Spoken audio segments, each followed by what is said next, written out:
JTV news స్వాగతం.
శ్రీ వాసవి కన్యకా పరమేశ్వరి దేవస్థానం నందు స్వస్తిస్త్రీ దుర్మికి నామ సంవత్సరం ఆశ్వీజ శుద్ధ పాఠ్యం నుండి అనగా 1-10-2016 నుండి 12-10-2016 వరకు శుద్ధ ఏకాదశి బుధవారం వరకు శ్రీ వాసవి కన్యకా పరమేశ్వరి మాతాకి శరణవరాత్రులు అత్యంత వైభవంగా నిర్వహించబడుతున్నవి.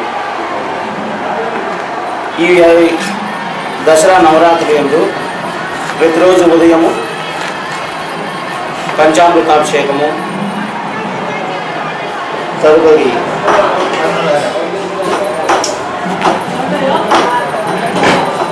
మంగళహారతులు, తీర్థప్రసాద వినియోగము ఉదయం పూట 9 నుండి 12 గంటల వరకు నిర్వహించబడను. అలాగే ప్రతిరోజు రాత్రి మంగళహారతులు, ప్రసాద వినియోగము నిర్వహించబడును.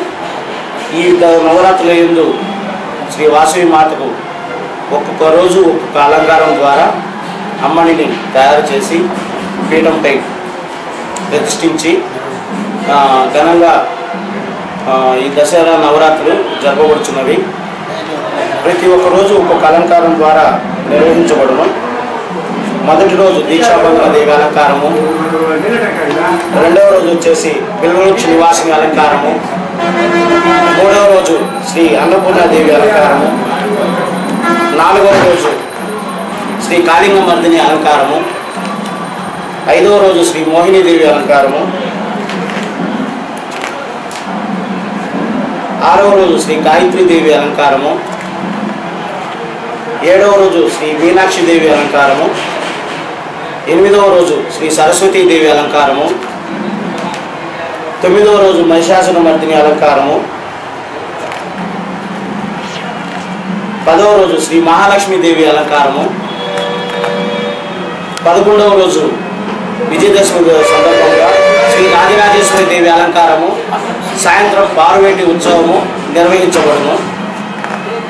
చివరి రోజు అయినటువంటి బుధవారం రోజు అమ్మవారి ఊంజిల్ సేవతో ఈ కార్యక్రమాలన్నీ ముగించబడును. ఈ దసరా నవరాత్రుల యందు విజయదశమి రోజు ప్రత్యేకమైనటువంటి కార్యక్రమం కలదు. విజయదశమి రోజు సాయంత్రము 7 గంటలకి అమ్మవారి పార్వేటి ఉత్సవం నందు అమ్మవారి శాల నుండి పాత బస్ స్టాండ్ దగ్గర ఉన్న జమ్మి చెట్టు వరకు ప్రత్యేకమైనటువంటి పల్లకిలో అమ్మనిని ప్రత్యేకంగా అలంకరించి పార్వేటి దర్శనానికి తీసుకెళ్లి జమ్మి చెట్టు దగ్గర పూజలు నిర్వహించి తదనంతరం తిరుగు ప్రయాణంలో పాత బస్ స్టాండ్ దగ్గర ప్రత్యేకమైనటువంటి బాణాసంచాను అత్యంత వైభవంగా ప్రతి సంవత్సరం నిర్వహించబడుతున్నవి. ఈ సంవత్సరం కూడా అదేవిధంగా వేద మంత్రాలతో, మంగళ వాయిద్యాలతో, తెనాలి బ్యాండ్తో మరియు వరంగల్ వారి ప్రత్యేకమైనటువంటి లైటింగ్ను ఏర్పాటు చేసి, ఆంబూర్ బాబు పల్లకిని ఏర్పాటు చేసి, తెనాలి వారి బ్యాండ్చే అమ్మనిని ఈ ఊరేగింపును అత్యంత వైభవంగా నిర్వహించబడుతున్నది. ఆ రోజు రాత్రి తిరుగు జమ్మి చెట్టు నుంచి తిరిగి రిటర్న్ వస్తున్నప్పుడు పాత బస్ స్టాండ్ నందు బాణాసంచా కార్యక్రమం ప్రత్యేకంగా నిర్వహించబడుతున్నది.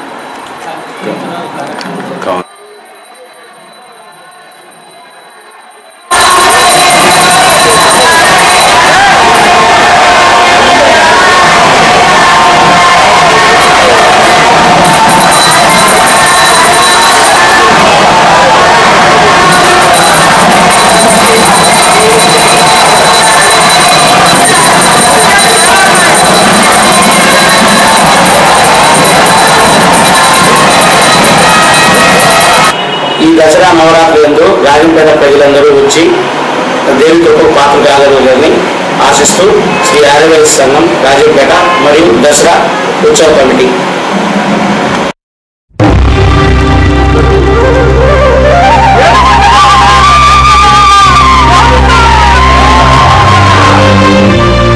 అదివో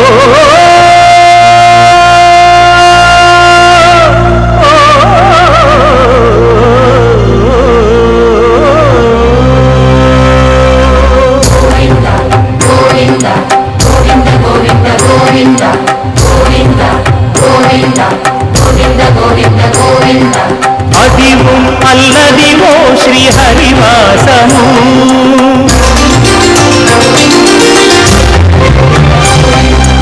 అదివో అల్లదివో శ్రీ హరివాసము 10,000 శేషుల పడగలమయము అదివో అల్లదివో శ్రీ హరివాసము 10,000 శేషుల పడగలమయము అదివో అల్లదివో శ్రీ హరివాసము.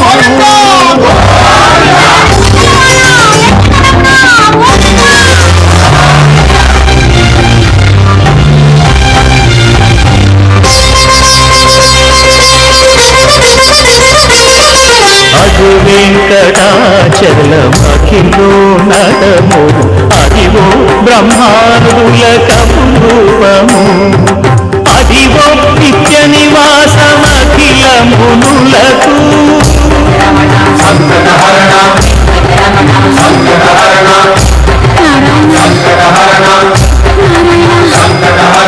అదివో నిత్య నివాసమఖిల మునులకు అదే చూడు అదే మృక్కుడు ఆనందమయము అదే చూడు అదే మృక్కుడు ఆనందమయము అదివో అల్లదివో శ్రీ హరివాసము.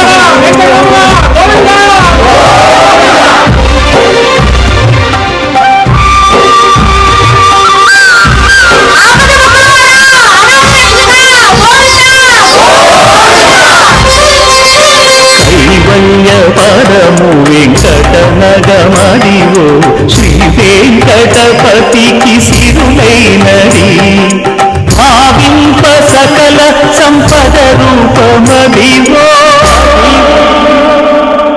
అదివో వెంకటరమణ సంకటహరణ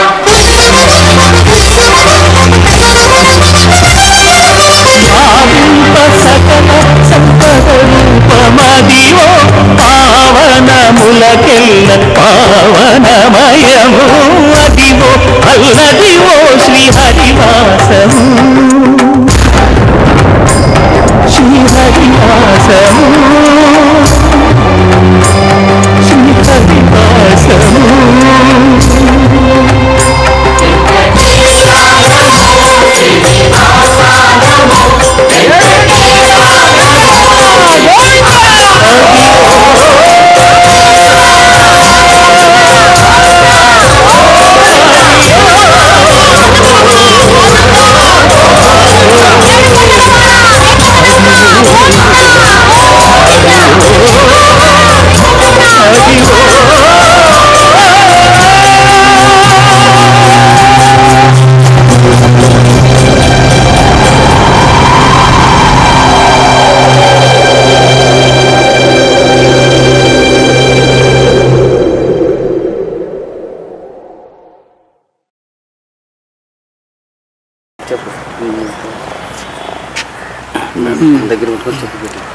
కడప జిల్లా బద్వేల్ తాలూకా రామనాథపురం గ్రామంలో నుంచి 2008 నుంచి మేము కంటిన్యూగా తిరుమలకు పాదయాత్ర కంటిన్యూగా పోతున్నాము. మేము మా కుటుంబము మా సభ్యులు అందరము మాకు దేవుడు బాగా లక్షణంగా మా సౌకర్యాలు అన్నీ బాగా దౌపర్యానం కానీ దేవుని దర్శనం మా కుటుంబంతో బాగానే ఉన్నాము, బ్రహ్మాండంగా జరుగుతుంది.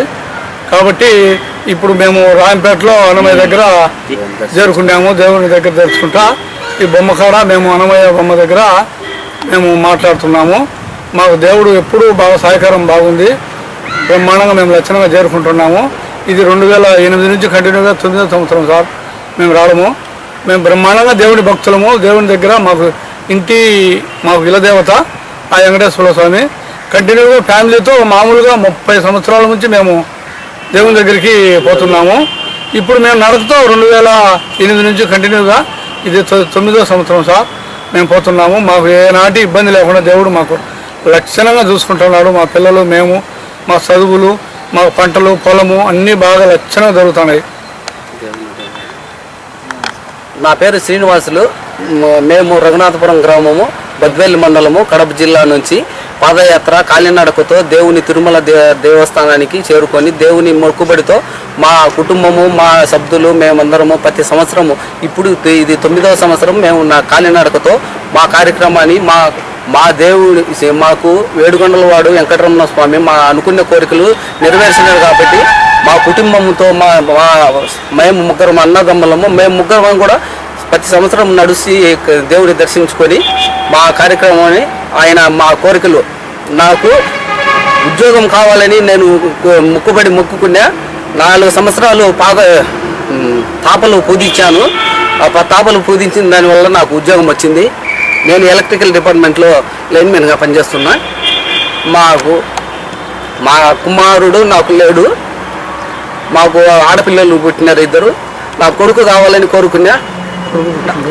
కొడుకు పుట్టినాడు. దేవుని దయ వల్ల మాకు ఆ దేవుడు సహకరించబట్టి మేము ఈ కార్యక్రమాన్ని బాగున్నాము. మేము కార్యక్రమంతో ఈ అన్నమయ్య స్వామిని దర్శించుకొని రాజంపేటలో మా ఫ్రెండ్ అన్నదానం చేస్తున్నాడు. మేము భోంచేసుకొని కాలినడకతో రోడ్డు మార్గంగా తిరుమల చేరుకొని అలిపిరి దగ్గర నుంచి మా 2వ రోజు రాత్రి మలయప్ప స్వామి హంసవాహనంపై తిరుమాడ వీధుల్లో విహరించారు. లోకంలో సమస్త విద్యలను బోధించే మాత సరస్వతీదేవి. ఆమె వాహనం హంస. ఈ వాహనంపై శ్రీనివాసుడు వీణాపాణి అయి ఊరేగడం అద్భుతమైన ఘట్టం. హంస మానస సరోవరంలో విహరిస్తుంది. భక్తుల మనస్సులోనూ భగవంతుడు ఉంటాడు. హంస వాహనంపై ఉన్న స్వామిని వీక్షిస్తే అజ్ఞానం తొలగి జ్ఞానం లభిస్తుందని భక్తుల విశ్వాసం.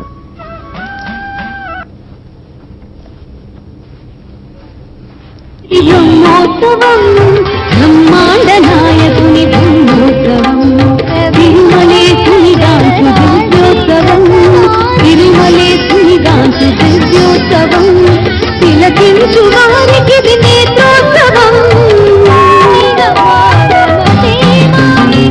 బ్రహ్మోత్సవం ఇది బ్రహ్మోత్సవం బ్రహ్మాండ నాయకుని బ్రహ్మోత్సవం.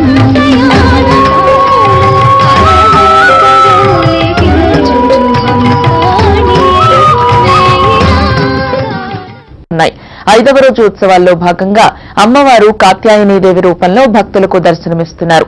కృష్ణా పుష్కరాల తరువాత తిథులలో వచ్చిన హెచ్చుతగ్గుల కారణంగా ఈ ఏడాది ప్రత్యేకంగా 11 రోజుల పాటు దుర్గమ్మ వివిధ అలంకారాల్లో భక్తులకు దర్శనమిస్తున్నారు. 38 సంవత్సరాల తరువాత అమ్మవారు కాత్యాయనీదేవి రూపంలో దర్శనమివ్వడం అందరికీ శ్రేయస్కరమని ఆలయ పండితులు చెబుతున్నారు. కాత్యాయని రూపంలో ఉన్న అమ్మవారిని పూజించుకుంటే చతుర్విధ పురుషార్థాలు సిద్ధిస్తాయని భక్తుల విశ్వాసం. దుష్ట సంహారంలో కాత్యాయని మాత తన ఖడ్గచాలనంతో అనేక మంది అసురులను సంహరించి లోకానికి శాంతికి ప్రసాదించినట్లుగా పురాణాలు చెబుతున్నాయి. ఈ ఏడాది ఖడ్గధారిణిగా దర్శనమిస్తున్న కాత్యాయని మాతను దర్శించుకునేందుకు భక్తులు పెద్ద సంఖ్యలో ఆలయంపైకి బారులు తీరారు.